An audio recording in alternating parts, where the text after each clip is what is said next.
అంశాలు కూడా గ్రామ సభ వార్డ్ సభ పెట్టున్నాం. దానికి సంబంధించిన మొదటి అంశాలు అంటే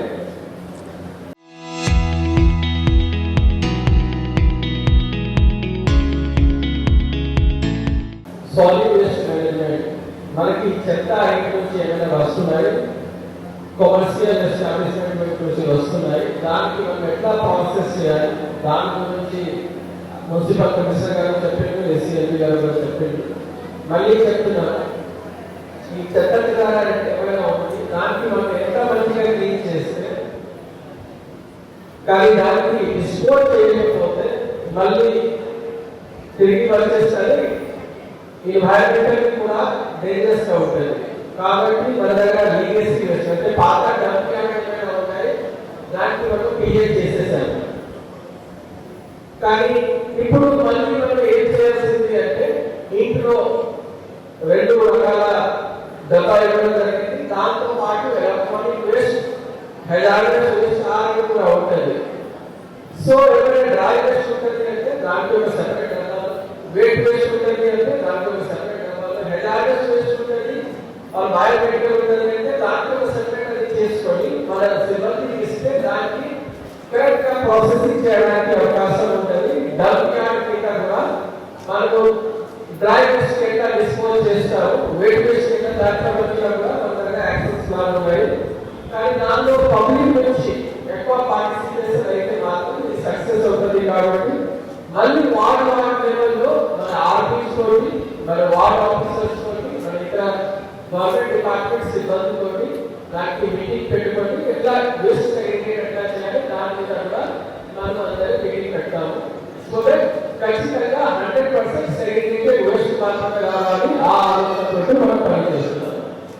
దాంతో పాటు సెకండ్ అంశాలంటే ఎస్ఐఎస్ సంబంధించిన మీ అందరికీ తెలుసు, ఎలక్షన్ కమిషన్ ఆఫ్ ఇండియా ఇచ్చిన గైడ్ లైన్స్ పరంగా 10th తారీఖుకి ఓటర్ లిస్ట్ ఏమైనా ఉన్నాయి రిలీజ్ అయిపోతుంది. 15 నుంచి ప్రింటింగ్ జరుగుతుంది. మళ్ళీ 25 నుంచి 18కి మన డిఏలో వస్తారు. డిఏలో దాదాపు 3-4 lakhs వస్తారు. ఒక యూనివర్సల్ ఫామ్ ఇస్తారు, రకరకాల ఇన్ఫర్మేషన్ అడుగుతారు. డిఏలతో పాటు డిఏలే అంటే పొలిటికల్ పార్టీ నుంచి అపాయింట్ అయిన డిఏలే కూడా ఉంటారు, వాళ్ళు కూడా ఉంటారు. సో మనకి యూనివర్సల్ ఫామ్ వచ్చిన వాళ్ళకి మన ఓటర్ లిస్ట్ లో పేరు ఇస్తాము.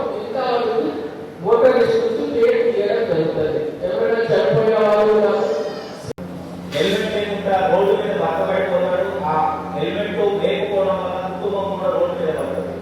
ఇట్లాంటి అన్ని లేకుండాలంటే ముఖ్యంగా ఆడవాళ్ళు బాధ్యత తీసుకోవాలి. మీ కొడుకు 18 సంవత్సరాలు ఏంటి, డ్రైవింగ్ లైసెన్స్ ఉంది, పనికి వెళ్తున్నట్లయితే అరే జాగ్రత్తగా పోనా, క్షేమంగా ఇంటికి రా అని చెప్పాలి. దాన్నే అరైలంటే బతుకు ఇంటికి రా, శవమై ఇంటికి రా, భర్తకు అదే చెప్పాలి. కొంత కఠినంగా ఉన్నారని చెప్పాలి. ఒక్కసారి ఈ కఠినాన్ని మనం అర్థం చేసుకుంటే చాలా బాగుపడతాం.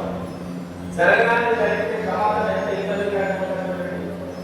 ఇప్పుడు చనిపోయే వాళ్ళలో యాక్సిడెంట్ లో దాదాపు 90% మంది 25 నుంచి 40 మధ్య వాళ్ళు, వాళ్ళకు పిల్లలు ఉంటున్నారు, భార్య ఉంటున్నారు, పిల్లలు ఉంటున్నారు, కుటుంబం మొత్తం చిన్నాభిన్నమైపోతుంది.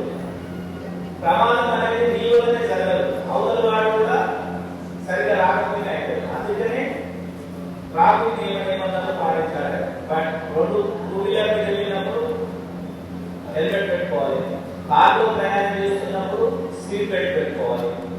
ఇంకా 2 వీలర్ మీద వెళ్ళినప్పుడు మీరు ఎక్కుతారు, మీ భర్త హెల్మెట్ పెట్టుకున్నారు బాగానే మీరు అనుకుంటారు. మొన్న జనాలకు అట్లనే స్పీడ్ బ్రేకర్ వచ్చింది, అడ్వాన్స్ వచ్చింది, సడన్ బ్రేక్ ఉన్నాడు, భర్తకు హెల్మెట్ ఉంది, భార్యకు హెల్మెట్ లేదు, ఆమె నెలకిలా పడ్డది, తల దగ్గర చనిపోయాడు. ఇంట్లో తల్లి చనిపోయినా, తండ్రి చనిపోయినా పిల్లలకు ఇవ్వటా కాదండి. కాబట్టి బండి మీద పోయేటప్పుడు ఖచ్చితంగా ఒక్క హెల్మెట్ కాదు 2 హెల్మెట్లు కొనండి. ఖచ్చితంగా బండి మీద మీరు పెట్టుకోవాలి. మీ భర్త ప్రాణం ఎంత ముఖ్యమో మీ పిల్లలకు అంతే ముఖ్యం. రెండో పని, పొద్దునంటే మీరు స్కూల్ పిల్లలకి భర్త డ్రాప్ చేయడానికి వెళ్తుంటారు. స్కూల్లో సడన్ గా ఏదైనా జరగడానికి యాక్సిడెంట్ అయింది, భర్త హెల్మెట్ ఉంది, మీ పిల్లవాడికి లేదు. పిల్లవాడి మీద కుటుంబం చీకటి అవుతుంది కదా. కాబట్టి బైక్ మీద ఉన్నప్పుడు ఇద్దరికి, మీ పిల్లవాడు కూర్చున్న హెల్మెట్ ఉండాలి, అదే హెల్మెట్, మీరు కూర్చున్న అదే హెల్మెట్ ఉండాలి, మీ భర్త కూడా అదే. కాబట్టి హెల్మెట్ అనేది ఇద్దరికి ఉండాలి. కార్ డ్రైవ్ చేసేటప్పుడు స్పీడ్ బెల్ట్, ముందున్న వాళ్ళే డ్రైవరే కాదు, పక్కన కూర్చున్న వాళ్ళు ఎంత కూర్చున్న దాంట్లో కూడా కార్కు స్పీడ్ బెల్ట్ ఉంటాయి. జరగరాని యాక్సిడెంట్ జరిగితే స్పీడ్ బెల్టే కాపాడు.